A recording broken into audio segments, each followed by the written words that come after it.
I know this is going to come as a massive surprise to you, but Tucker Carlson has been caught in some controversy as of late. Tucker Carlson has had a historic crash out on President Trump. I got to tell you, it's been fascinating to watch. I used to work for Tucker Carlson's Daily Caller. We had various interactions. I'm very friendly with Tucker and have been for a long time. But I got to tell you, this recent heel turn has been a remarkable thing to witness and something that has perplexed quite a few people. Everybody asks about it. Like, it's the number one question I get, like, what the hell's going on? And I guess you should let the man explain it in his own words, except for, boy, the New York Times in this brand new interview caught Tucker stepping, bro.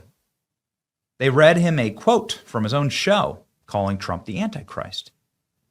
And this clip is going viral for a reason, because Tucker Carlson did, at the very least, raise that specter, right?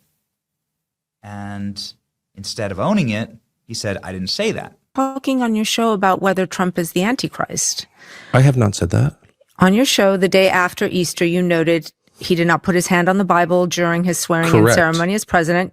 You said, and I'm quoting, maybe he didn't put his hand on the Bible because he affirmatively rejects what's inside that book.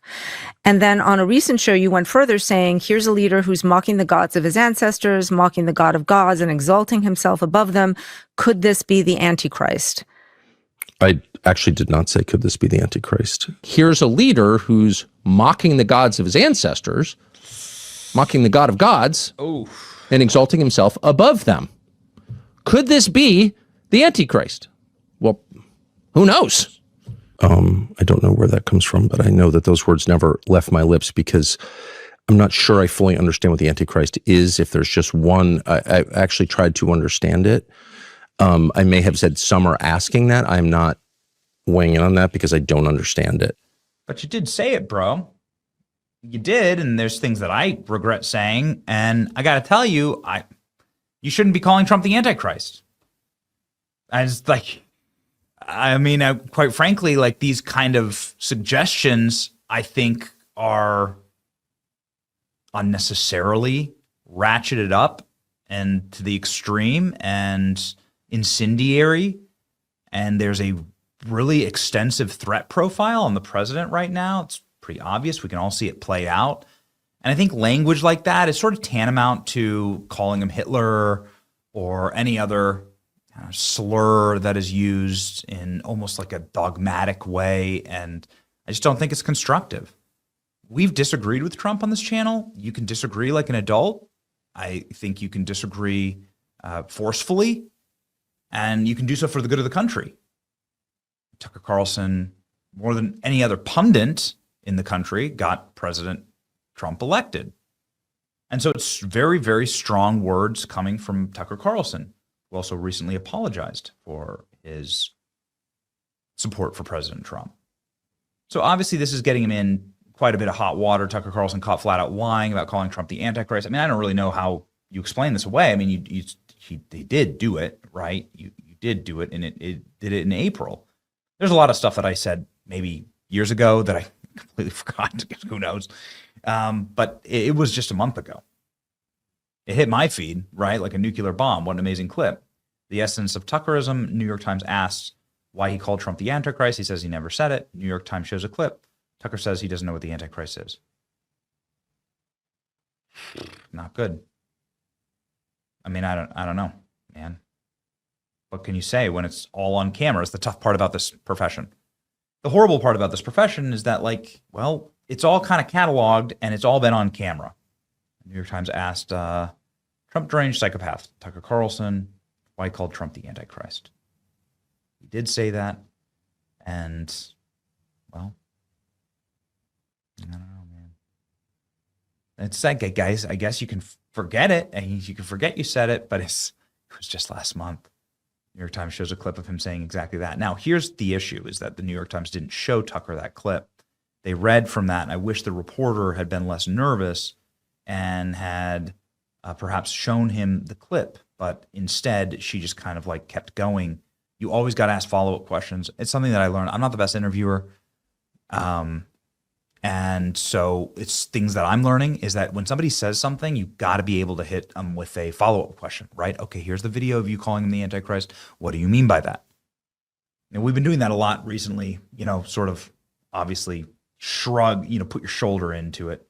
This went viral, right? This is from when Tucker did this on April 7th, again, less than a month ago, actually. Tucker appears to fully call Donald Trump the Antichrist, saying that Trump is manipulated by Satan rather than Christianity. There's been quite a bit more. I mean, again, this is why we let people explain things in their own words, right? And Tucker Carlson has been criticized for his Nick Fuentes interview, but he hits back and says, who is more morally repulsive, Nick Fuentes or Ted Cruz?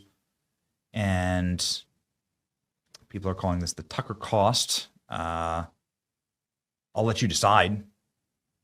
Carlson explains why Ted Cruz is worse than Nick Fuentes. I mean, there's definitely some heaters in this interview for certain. Here we go. Who do you think is more morally repulsive, Ted Cruz or Who Nick do you Fuentes? think is more morally repulsive? Ted Cruz.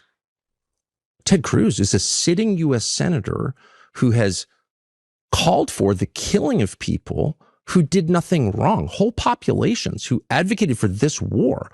Nick Fuentes is like a kid. He's like 26 or 7. He has no power except his words.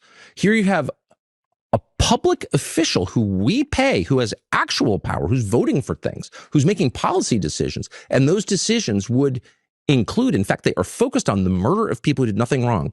And yet no one thinks it's a big deal. Well, this is totally fine. I mean, if there's tape of Nick Fuentes saying we should kill people because we hate their parents, or it's okay to kill children, I would love to see the tape, because that's disgusting. And that's basically what the entire U.S. Senate does every single day, and no one notices. Nick Fuentes said something naughty that I disagreed with. He made fun of things that I don't think I would never make fun of them. He's a white nationalist who's denied the Holocaust. And what I will say, okay, from but my is that own worse than killing kids? From my understanding of my own, I was just in Germany recently, and it was such a good reminder that the Holocaust didn't start with the gassing of Jews. It started with the dehumanization of Jews. It was language that was used. And again, that is what it concerns I couldn't people. agree more. And that's why when you have a U.S. senator, a member of Congress, a U.S. ambassador waving away civilian deaths as if they don't matter, that's the language of genocide, which results, and this is the lesson of the Holocaust, in genocide itself. And it has. So the lesson for me, really, watching all of this, is that this can happen in civilized countries. In all human beings, there is the capacity to ignore the evil right in front of you. And my point is, it's happening right now. And my job, to the extent I have one, I don't really have a job, but I just want to remind people that we're all capable of that, including me, and that we're watching it right now. And if you think that Nick Fuentes is a greater threat to other human beings than Ted Cruz, I would love to know how. I can imagine people hearing this and thinking you are soft-pedaling Nick Fuentes. You are apologizing for Nick Fuentes. I'm hardly soft-pedaling Nick Fuentes. I'm trying to awaken people to killing of innocents in our midst, which we are not only encouraged to ignore, but really told to ignore on pain of being denounced. And I'm just saying, no, I'm not doing that. So Tucker Carlson says that he regrets interviewing Nick Fuentes in the written portion of all of this. He said, yeah, it was totally not worth it. It was kind of interesting, I guess, but it added to a distraction. Certainly a distraction. No way to argue with that.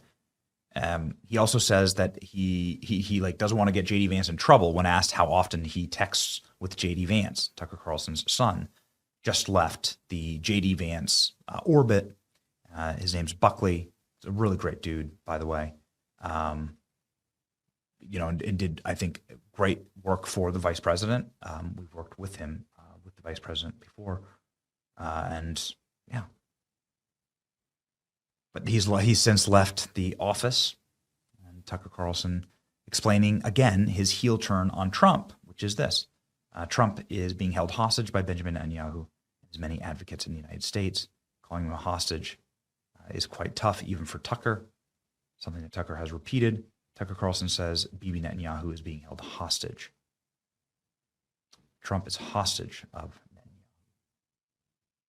So here we go. This is Tucker explaining it in his own words. I think it's best to let him explain it, let people fight it out in the comment section, ladies and gentlemen. But I will take a firm stance on calling Trump the Antichrist. I'd not be doing that. That being said, I've been pretty open publicly, right, about I want my president to get good and thorough information in the White House. What's your take on Tucker's commentary here on Trump and Bibi Netanyahu? This seems to be, right, the breaking point for him. Here we go. You said he's a hostage just now. You told the BBC he's a slave to foreign interests. Correct. So I just want to ask you to be sort of explicit. I mean, Trump is being held hostage by whom?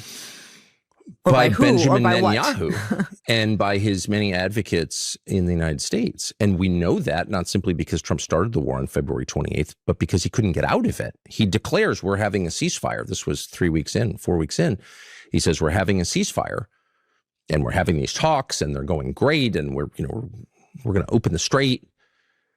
And Iran says, yeah, one of our conditions is Israel's got to pull back from southern Lebanon. You can't use the Iran war as a pretext for stealing more land from a sovereign country. That's not your country. Like, no. And it's not just Iran who felt that way. I think the rest of the world's like, what are you doing? I thought we were, fighting the great existential threat, Iran, and now you're taking the opportunity to take Lebanon shore of the Litani River and bombing downtown Beirut. Like, what is this? Anyway, this was all very well known.